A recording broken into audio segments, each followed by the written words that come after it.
Жыл сайын тамыз айының 3-ші жексенбісінде елімізде спорт күні. Спорт денсаулық кепілі. Келесі сюжетіміз спорттегі жанның саулығы үшін ғана емес, өмірлік ұстаным, жетістікке жету жол деп бағамдайтын әлем чемпионы жайында болмақ. Боз кілемде белдескеннің жауырынын жерге тигізбей қоймайтын спорт саңлағының бірі Айдос Ғалымов. Күрескенде кіл мықтылардың мысын басқан теңдессіз тактикасымен шың шеберлердің өзін шалып шалқасынан түсірген жаңарқаның жасындай жарқыраған оғланмен әріптесім Мақсат Мұхитұлы жүздесті. Еліміз тәуелсіздік алған алғашқы жылдарда дүниеге келген Айдос Ғалымов Жаңарқа ауданының тумасы. Жастайынан Талғат Бүйткөзов, Тиханбай Байшолақов ағаларынан үлгі алып өскен. Бүгінде қазақ күресінен әлем чемпионы.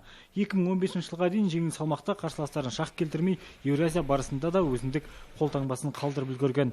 Грузия, Австрия, Норвегия, Франция, Ирландия, Германия секілді елдердің мықты боз кілемшілерінің жауырынын жер ескерткен тәжірибелі спортшы.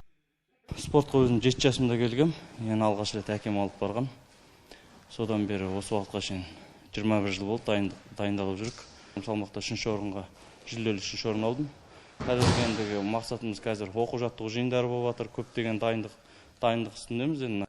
Айдос Ғалымов Өзбекстан елінде өткен Азия чемпионатының да жеңімпазы. Самбо күресінде қоржынды медальге толтырған спортшы уақыт өте келе дзюдоға ауысып та талай мықтының алдын ораған. Ал 2015 жылдан қазақ күресінен 82 келіге ауысқан. Осы салмақта сол жылдан бері талай шыңды бағындырып жүр. Қазіргі осы тәуелсіздік алған жылдардан бастап қазақ күресі өте қарқынды дамуда. Қазақ күресінің өте белсенді қарқынды дамуда десек болады. Еуразия барысы, әлем барысы, Қазақстан барысы, тұңғыш президенттің жүлдесі үшін өтіп жатқан жарыстар көптеген мемлекеттерде қызығушылық танытуда. Бұл деген қазақ күресінің әлемдік деңгейде жақсы насихатталуда деген сөз.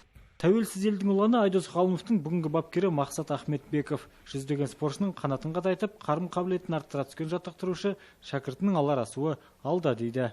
Облысымызда жақсы дамыған, бұған дейін де әлем чемпионы болған, Азия чемпиондары, әлем кубогының иегерлері спортшыларымыз көп. Енді осы тәуелсіздігіміздің арқасында осы ұлттық спортымыз, осы қазақ күресіне деген көңіл бөлушілік көп болып жатыр.